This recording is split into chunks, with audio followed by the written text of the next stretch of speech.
Ooh, boy, I better hurry up with these reviews. I don't have too much time left. So, we find ourselves at the 7th studio album for Ayreon. I've been going back and looking at each of Ayreon's albums. This was actually my first introduction to the band. So let's dive in and find out what's really going on with this binary album. 010110001 by Ayreon. Oh boy, if you ever wanted to try to request an album from a record store, that is the one to do so. So as I said, this was the album that really introduced me to Ayreon, and overall I feel like this album is the most industrial feeling album in terms of like an industrial metal. It starts off and has a lot of like mechanical sounds on it. The overall concept of this album is kind of looking in the past as well as the future within this planet of Y and Earth. Originally, this was going to be the capping off of the overarching storyline that had kind of started with the Universal Migrator and was a little bit weaved into the human equation, and now we find ourselves with kind of the overall concept. This concept is the dying race of the planet Y and all of the aliens that were on it, and how they are the descendants of mankind. The album is structured very interesting within the timeline because not only do we have this idea or this development of the planet Y and kind of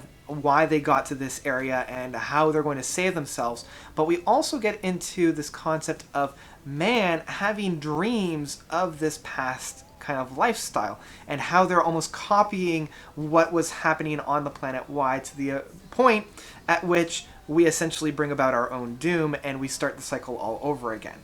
So that's kind of the overall storyline for 010110001. Within it, it's one of the more stronger storylines, at least in my mind. Now maybe it's because I've had the most time with this, but it does provide a really great juxtaposition between mankind's ideologies and all of these things, like connect the dots. You know, like we all know that we're bringing about our own doom, we just don't really care, or we're not going to really connect the dots. Also within Y's kind of timeline with their beneath the waves, you know, we're beneath the waves, we're self-sustaining, but how long can we really sustain ourselves in there? So I like how Ayreon was able to really bring these concepts to life.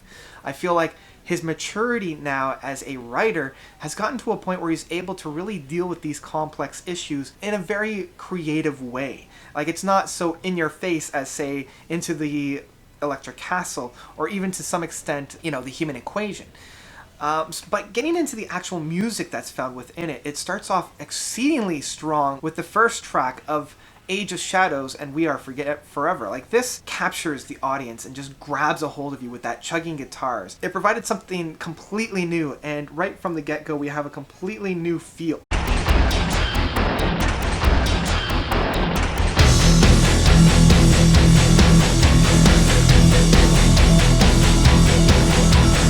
And then oddly enough, it's followed up with one of the more mellow tracks on the album, Comatose. Subdued, a lot more quiet, but it's very rhythmic and very oomph. And then of course we're, you know, felt that again with the Liquid Eternity, and Liquid Eternity is such a heavy hitting song and so oomph and in your head. And so each of these songs kind of weave a very interesting web in being very heavy hitting, very kind of soft and rhythmic, and then again very heavy hitting. And we even come into kind of the first realized human song with Connect the Dots, and that's the one that really kind of grabs the audience and being like, yeah, you know, we all know that if we keep on this path we're going to doom us all, but you know, we didn't really listen. Kind of that same kind of South Park aspect. We didn't listen! But the song that really hit me and really like solidified my love for Ayreon, and this was also the first song that I heard from Ayreon, was Beneath the Waves. What Ayreon is able to orchestrate within the blending of vocals and the harmonization of vocals on this song really made me like stop, and I was shocked at how beautiful the harmonizations were.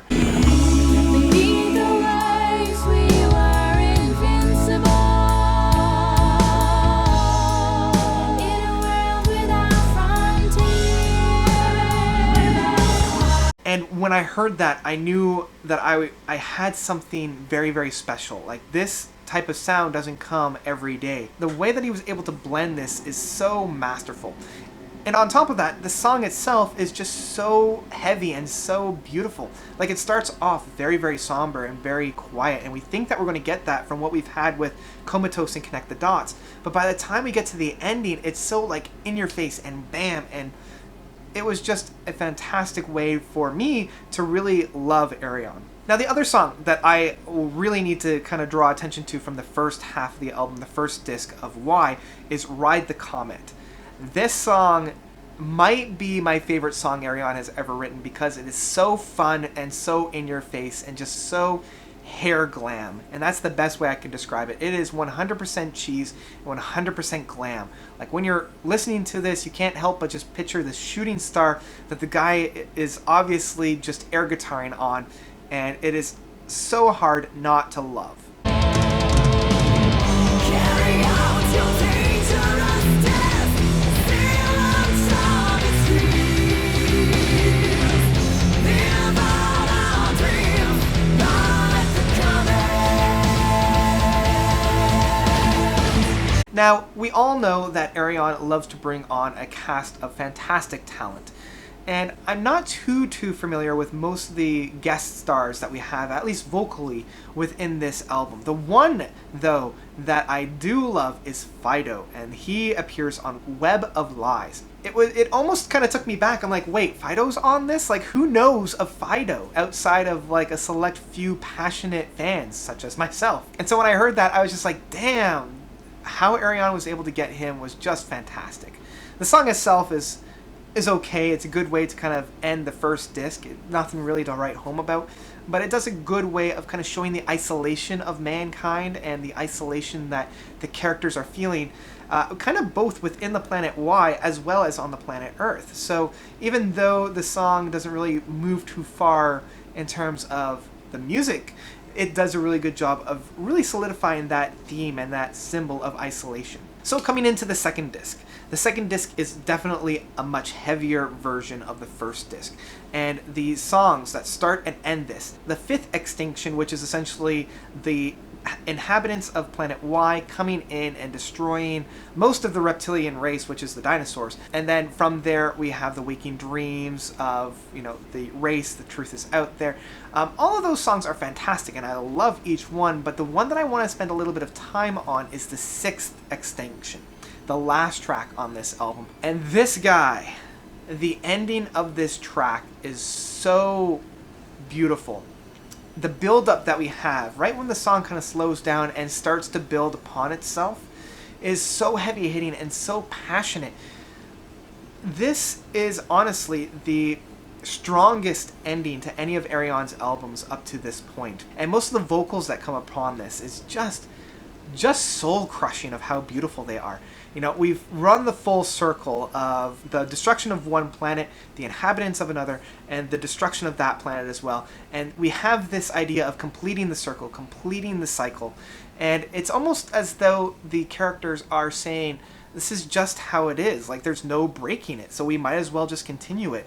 And so on the one hand, it's very affirming, but it's also very sad as well. Like, that coming together and realizing that we've created such an amazing plethora of technology, but really at what cost?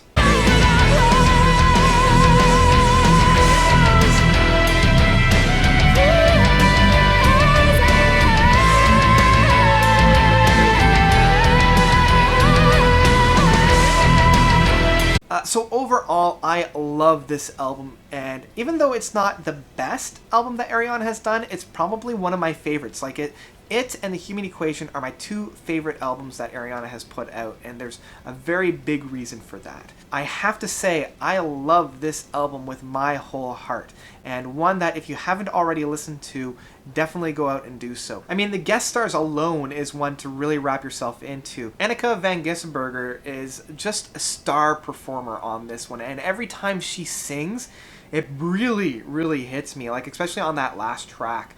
And some of the musician stars, we do have Thomas Bodine from the Flower Kings, even though his solo is kind of meh. Like, I know he's done a lot of better stuff. And we also have Derek Sherman A lot of his stuff is just fantastic as well. So everybody coming together for all of that was an amazing feat, and one that's really hard to replicate. So yeah, overall a fantastic album. You need to go out and definitely check it out. So that's about it for 01011001.